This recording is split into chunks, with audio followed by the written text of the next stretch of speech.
Po zimnom slnovrate. Ak neviete, čo zasadiť, do vašej pozornosti odporúčam túto brusnicovú paradajku Black Ritier. Plody sú tmavé a okrúhle. Ich dužina je šťavnatá a chutná. Čerstvé a sladké. Vonia po čučorietkach, preto sa považujú za zeleninu aj ovocie. Sú plné antioxidantov a rôznych vitamínov. Starší ľudia a deti by ho mali konzumovať viac. Jeho pravidelná konzumácia vyživuje cievy, chráni zrak a zdravie. Dokonca sa odporúča aj tým, ktorí chcú schudnúť. Je známy ako prirodzené ovocie na chudnutie. Je nenáročný na pestovanie. Dá sa pestovať aj v malej záhradke alebo v záhradke. Čučorietkové paradajky sú zlatom ovocia na trhu, kde musíte zaplatiť značnú sumu za kilo. Teraz je obdobie výsluh.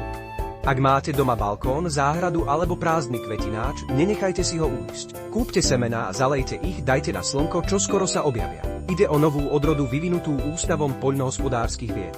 Odolný voči škodcom, nie je potrebný takmer žiadny postrek. Samoopelivé, nie je potrebný žiadny umelý zásah.